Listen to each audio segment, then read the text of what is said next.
There's 5 disruptions that I want to bring to you.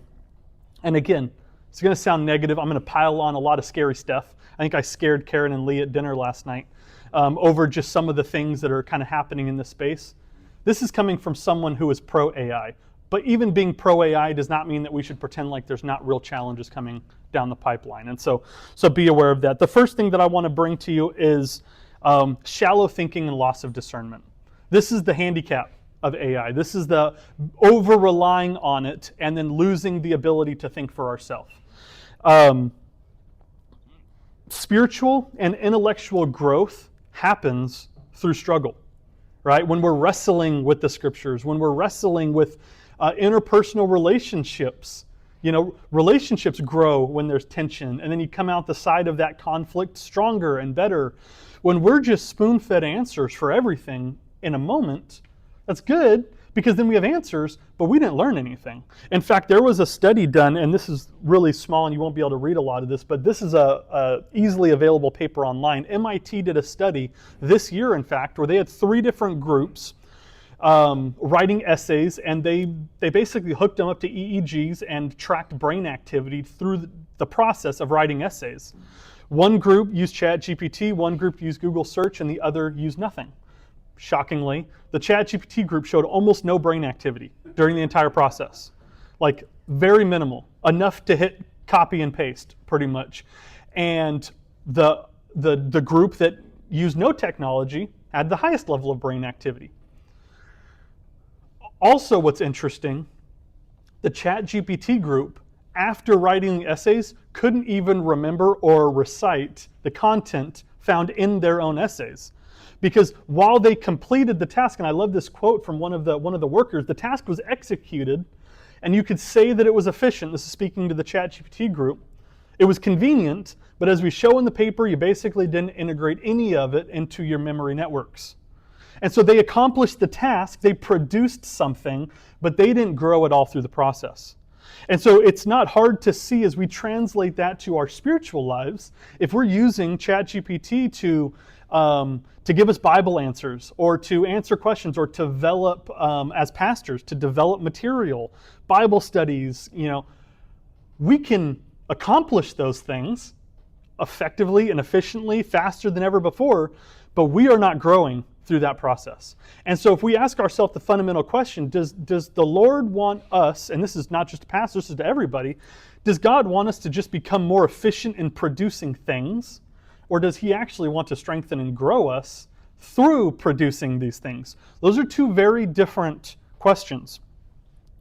And so if we start to rely too much on these AI tools for devotionals, prayers, spiritual counsel, if we're letting AI do too much of the heavy lifting, we're bypassing the Spirit's forming work in us through this process. Discipleship is not and has never been about efficiency. It's about transformation. And so our people are going to need us as pastors to model this to them. People look to us, for example, and so we're going to be leading in this way. But also the danger with AI is that, and I'm sure if any of you have used this, you know that it's not always right. Sometimes it's just wrong. And sometimes the fancy word is hallucinate. Sometimes if it doesn't know the answer, instead of saying that, it will literally just make something up. And the problem is it does it very authoritatively and very convincingly as if it's the truth. And so when we're just trusting, we're moving into a space where especially the younger generations are blindly trusting probably the least verified information ever before. And so we can see how this is going to become a problem if we're not fact-checking these things. As pastors, we encourage our congregations to fact-check us like the Bereans, right? Like, don't just trust what we say.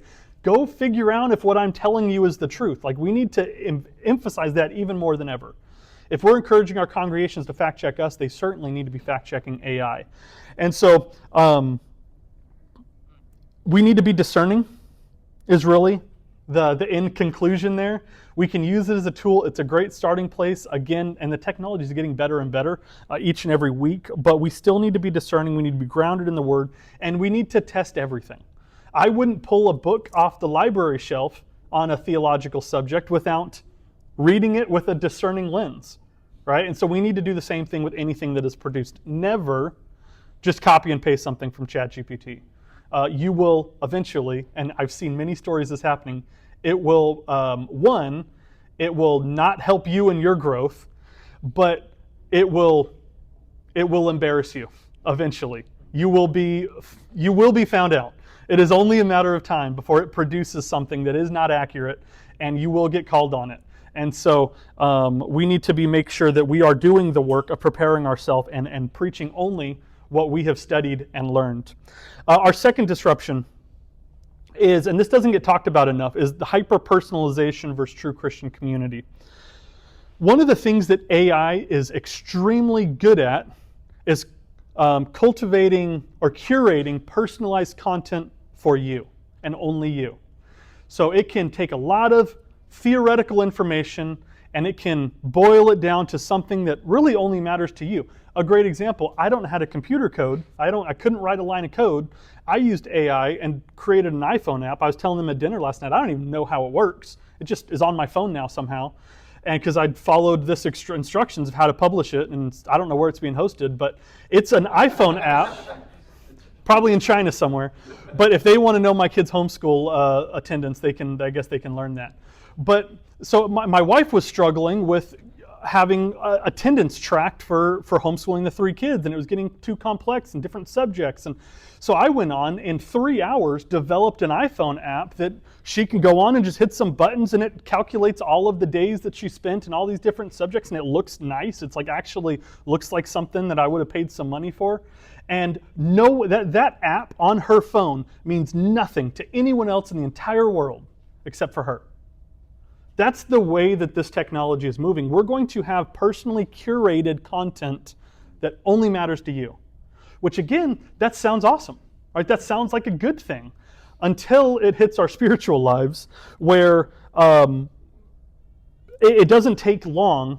Think of the way that Amazon Prime has handicapped us to rapid delivery, right? I know for me, if I'm shopping and it can't be delivered to me within 3 days, I'm not shopping there.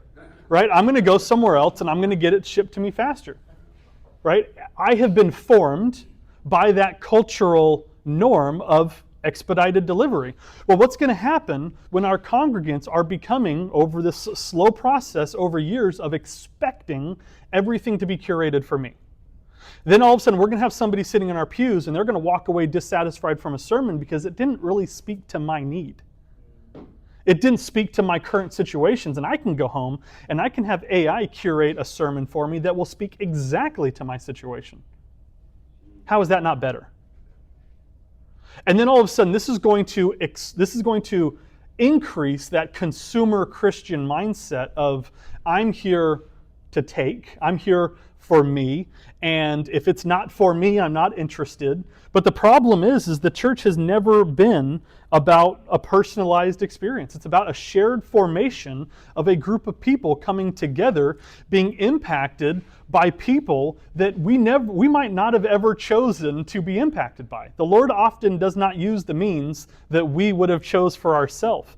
And so we're going to, I fear that this is going to become a challenge that probably won't be vocalized, but will be felt.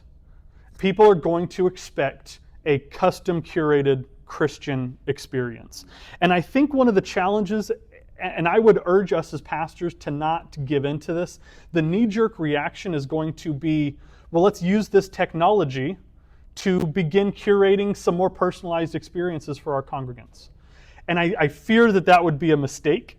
We instead need to not try to mimic the technology of the culture. We need to press into the things that are actually more important that AI will never be able to replace, and that's real, authentic relationships. That's the small group. That's the inviting people into homes and building up relationships with one another, as well as having people sit and hear a sermon that may not be specifically for them in that moment. But we all know this.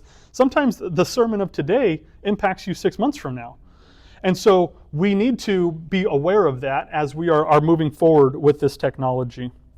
This is going to increase the, I don't know what it's like here. I know what it was like in California, and I know what it's like in North Dakota. The people that never came back to in-person gatherings after COVID, that I can worship in my own way at home. This is going to increase that issue, and it's also going to increase as things like counterfeit relationships driven by AI come about, which is our third disruption, and this is probably the weirdest of them all. But I assure you, it's happening. It's happening in this school. I guarantee you. And that's the rise of AI companionship and counterfeit relationships. Millions of people today are downloading apps where they can have a simulated relationship, even a platonic relationship, with an AI simulated person, whether that be a friend, counselor, or romantic partner. This is just one example. There's a lot. This is Replica. This is the AI companion who cares. It doesn't care. It doesn't know you. Again, it's not magic, it's math. It is just simulating what it thinks you want to hear. The alarming thing is how good these tools are at simulating as if it actually cared. And so we can sit here and say, well, how is this even a thing? Like, how are we talking about this? Who's really going on their phones and having a simulated conversation with an AI chat thing? Millions of people today.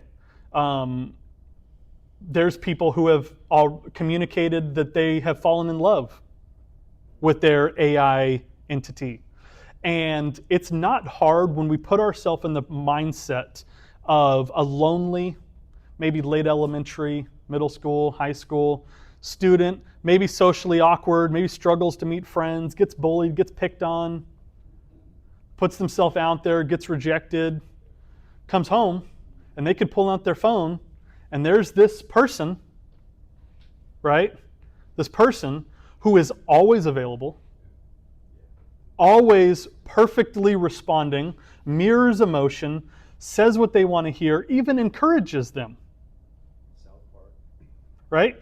And so it's not hard to see how that line becomes over time increasingly blurred.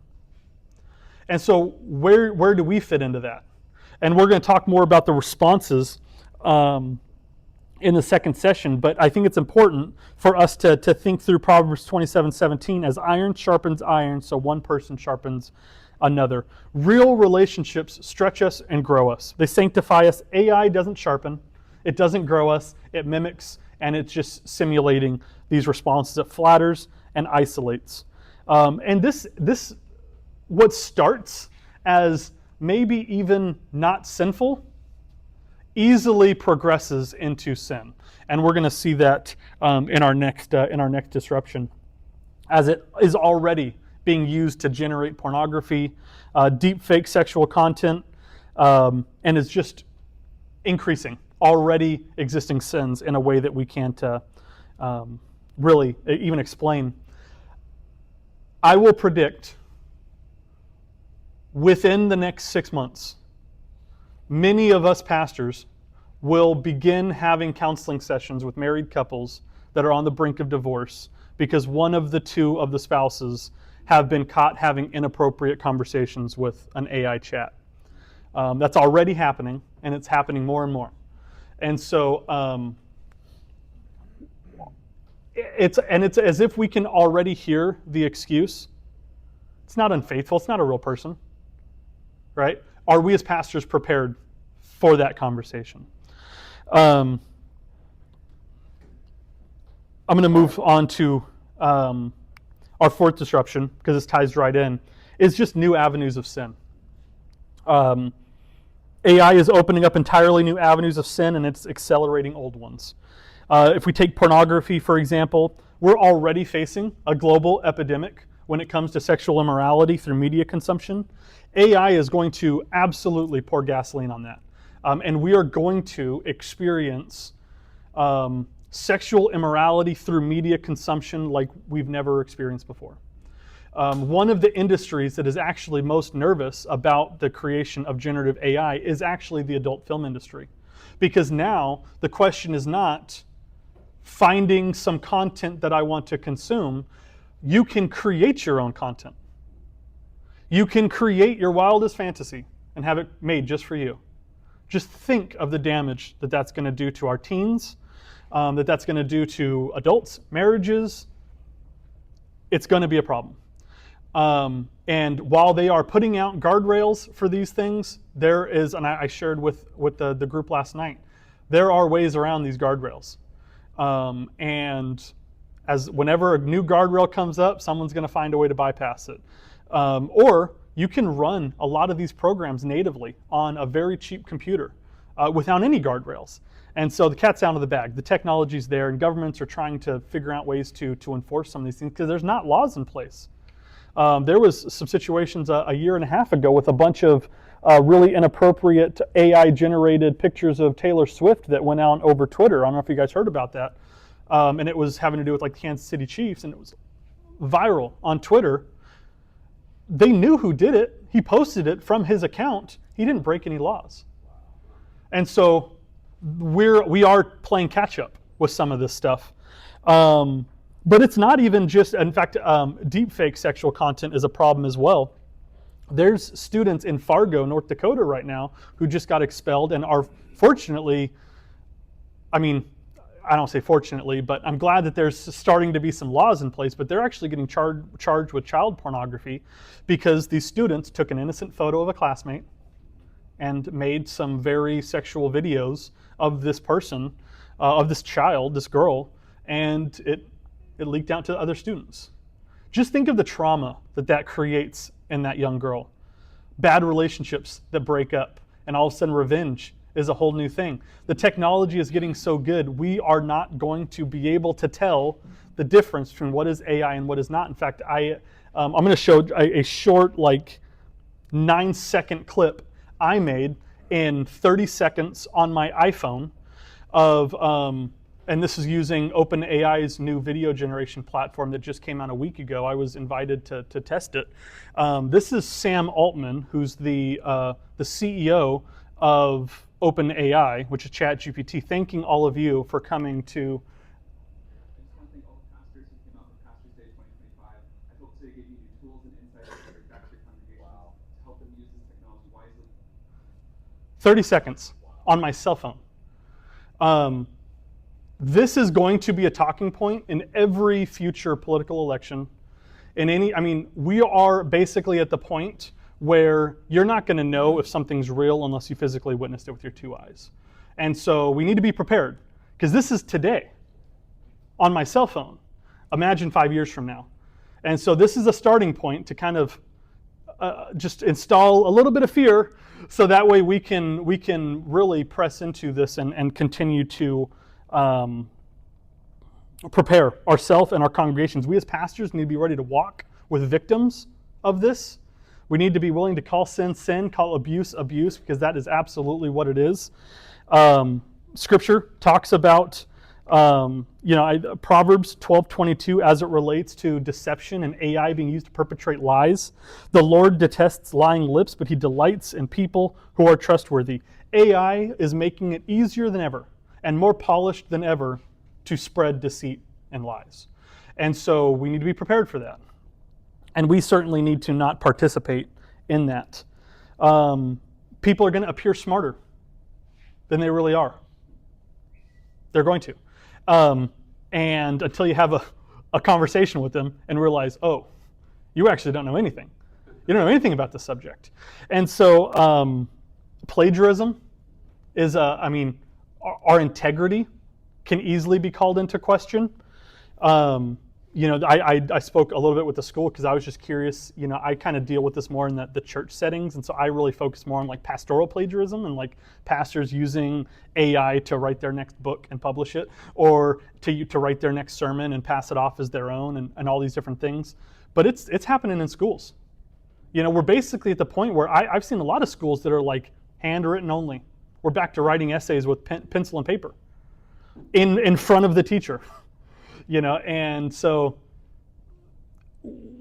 this does ultimately end up becoming an idol issue. Not that, people are going to begin to worship AI as God, but idolizing ease and convenience over authentic work and growth. And so we need to kind of practice that slow wisdom and allow ourselves to really wrestle with these things. Our role as pastors is to help people discern wisely, to name these dangers, to call sin sin, and ultimately point them to the hope that is only found in Christ. Our fifth and last disruption is job displacement. There's going to be economic challenges that come. We've seen this as it relates to every technological advancement. If we go back to the Industrial Revolution, if we go back to, the .com, and the internet, things change. This is certainly going to be a disruption. It's already reshaping industries, entire departments in customer service. Legal aids are likely going to be one of the first to go away. Accounting, and even education is changing. This isn't speculation. This is happening today. There are many experts who predict within the next 10 years, tens of millions of jobs will go away. This also raises a pastoral question, just to give you one, to kind of frame this personally for you.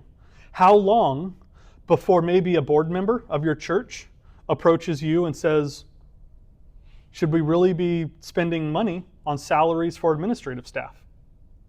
Is that the best use? Is that the best stewardship of these tithed resources when we can now do it in a different way for far cheaper and honestly probably far more efficient and faster? How do we respond to that? We as pastors need to have some wisdom and some discernment as we begin to tackle those challenges. It's not just staffing issues. College students are struggling with this.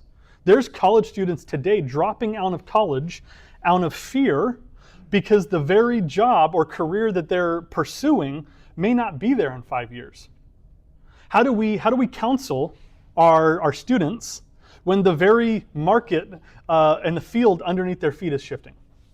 So it's easy to see how this leads to some challenge.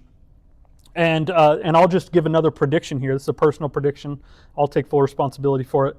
It's controversial. I'm not taking a stance on it. I'm just naming it.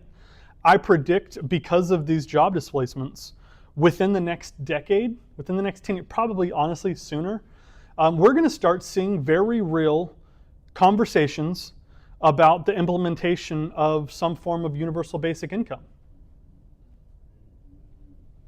I mean, as governments are spending hundreds of billions of dollars developing artificial general intelligence, once we have AGI, it will be used to advance every other field. That's why this technology is growing at such an alarming rate, is because as AI advances, they use that advanced AI to then advance it more, and then they use the advanced to then advance it more, and then all of a sudden we're going to have AI being used to advance health, and robotics, and then it's not just going to be the white collar jobs, but it's going to be a lot of jobs. And so governments are going to have to find some way to respond to that. And are we, as pastors, prepared to help our churches navigate through some of those debates that are going to be coming about? Because I don't think it's a matter of if, but when. That's not me saying I'm for it. I'm just saying it's going to happen.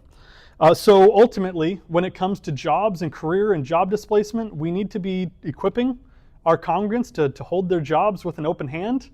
Our careers already should not be a source of our identity, which we see that when all of a sudden someone gets laid off and they lose their self of worth and value. That's a spiritual issue. That means that their identity was wrapped up in something it shouldn't have been. We as pastors, we need to get ahead of that, and we need to be preaching where their identity should be now, so that way if and when it does get challenged later, it's not a crisis of faith moment. And so a lot of this is, let's prepare for what's going to happen, so that way we're not having to respond or react after something bad has happened. We need to pursue faithfulness to Christ, even when the future is uncertain. And so we need to trust the God who promises and says that I will never leave you nor forsake you. And so that means in those moments of challenge and disruption. These are not the only 5 disruptions that are coming. Again, a lot of that sounds scary, and we can kind of almost leave feeling like nervous, like maybe I shouldn't have came to this Pastor's Day thing. I'm sorry, school. This is the first one they've done in a while, and I said, hopefully you guys do another one next year. And wasn't the wrong person to bring out here, but these things we as pastors need to be aware. We need to know what's coming. And so this is not a fad. This isn't just a church trend. This isn't things that just come and go. I remember what life was like before smartphones, before YouTube and social media. Those things all changed the way that we interact with people. AI is going to change the way that we work, the way that we learn, the way that we almost see truth itself. And so we need to be prepared. And so with that, I want to spend a few moments before we take a little bit of a break. I would encourage you to get some coffee. None of you have fallen asleep. Thank you. I appreciate that. And then we'll come back for a second session. But what are some questions that you might have? Either something we haven't talked about,